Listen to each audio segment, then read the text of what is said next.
আসসালামু আলাইকুম। আজ খুব গুরুত্বপূর্ণ একটা আলোচনা নিয়ে আসছি। আচ্ছা, আমরা সবাই জানি যে ফিলিস্তিন ফিলিস্তিনি নামক একটা দেশ আছে। দেশটা প্রায় ধ্বংসের কাছাকাছি। আমরা এটাও জানি যে তাদেরকে কে অ্যাট্রাক আক্রমণ, মিসাইল মারতেছে, মিসাইল ছুড়তেছে। 2 থেকে 3 বছরের মতো হবো আমরা শুনতেছি যে ফিলিস্তিনি নামক যে দেশটা আছে তাদের উপরে হামলা হচ্ছে। হামলাটা কে করতেছে? এর উৎপত্তি যে স্থলটা, এটা কে করতেছে? ইসরায়েল করতেছে। ইসরায়েল হামলাটা করতেছে, বাট ইসরায়েল হামলাটা কেন করতেছে? ইসরায়েল চাচ্ছে যে ফিলিস্তিনি নামক দেশটা রাখবে না। ফিলিস্তিনি তো সবাই মুসলমান। আমাদের মুসলমানের উপর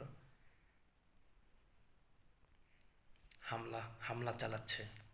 কিন্তু ফিলিস্তিনি পক্ষে কথা বলার মতো এবং প্রতিবাদ করার মতো কোনো দেশই আসছিল না। সব দেশের মুসলমানেরা তাকায় তাকায় দেখছে, সবাই দেখে, স্টিল নাও এখনও দেখতেছে। শুধুমাত্র প্রতিবাদ করতেছে কে?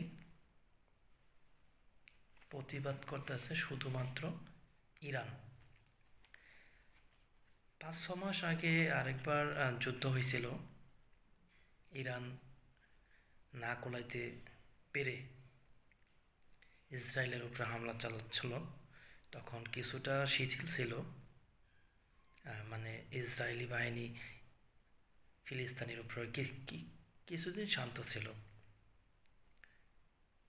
আমরা বুঝতে পারছিলাম হয়তো বা মানে যুদ্ধ মনে থেমে গেছে।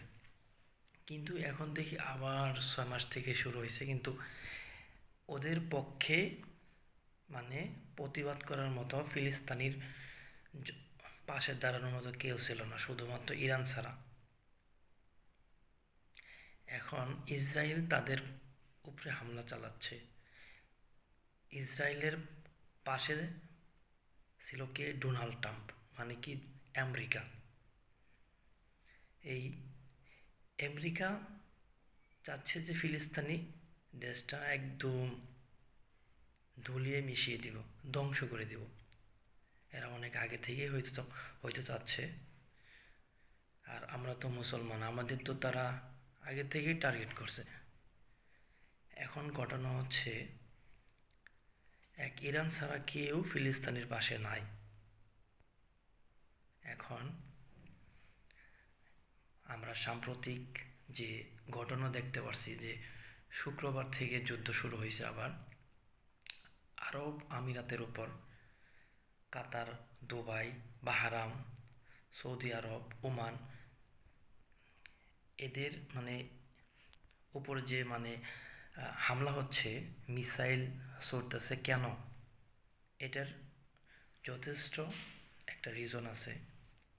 এই রিজনটা হচ্ছে যে, প্রিয় বন্ধুগণ, কাতার হচ্ছে মানে সৌদি আরব দেশটা হচ্ছে আমাদের নবী রাসূলদের দেশ। এখানে সবাই হিন্দু, খ্রিস্টান, বৌদ্ধ নাই বললেই চলে। এখানে আমাদের মুসলমানেরা বসবাস করে, মুসলিম দেশ।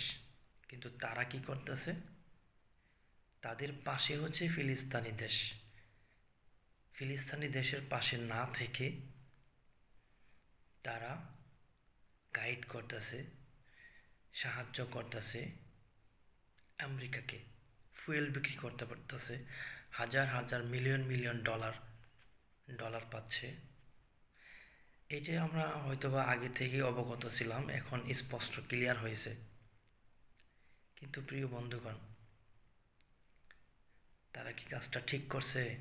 তারা ইহুদি, নাসা, খ্রিস্টানদের সাথে গোপনে গোপনে অ্যাক্টিভ। যে কথায় আছে না, যে লাখে আল্লাহ মারে কে। ফিলিস্তিনের পাশে ইরান আগেও ছিল, এখন পুরাপুরিভাবে নামছে। ওই দিন যে এই যে বললাম না, কাতার, দুবাই, বাহারাম, সৌদি আরব, ওমানের উপরে যে হামলা হচ্ছে, মিসাইল ছুটছে, কেন ছুটছে? এদের এদের কারণেই আমেরিকা ইসরায়েলকে সাহায্য করতে পারতেছে। এদের ওখান থেকে, সৌদি আরবের ওখান থেকে তেল কিনে। প্রিয় বন্ধুরা, আশা করি আপনারা বুঝতে পারছেন। এই খুব খারাপ সময়ে আমরা আমাদের মুসলমানদের জন্য দোয়া করব, মহান আল্লাহ তাআলা যেন আমাদের মুসলমানদের রক্ষা করে। খ্রিস্টান, বৌদ্ধ তাদের যেন উপযুক্ত শাস্তি দেয়, যে যতটুকু করতেছে। স্পেশালি ফিলিস্তিনিদের জন্য অনেক অনেক দোয়া রইল। ইনশাআল্লাহ মুসলমানদের বিজয় আসবে ইনশাআল্লাহ। আমার ভিডিওর সাথে থাকার জন্য সবাইকে অসংখ্য ধন্যবাদ। শেয়ার করে ভিডিওটা সবাইকে দেখানোর জন্য বলা হলো। আশা করি সবাই বুঝতে পারছেন। ফিলিস্তিনির থেকেই মেন উৎপত্তিস্থল হচ্ছে ফিলিস্তিনি, আর ইসরায়েল বাহিনী হচ্ছে আসল। আল্লাহ তাআলা যেন দ্রুত যুদ্ধ যেন বন্ধ হয়ে যায়, আমরা সবাই দোয়া করব, এবং মুসলমানদের বিজয় যেন হয় ইনশাআল্লাহ। আসসালামু আলাইকুম।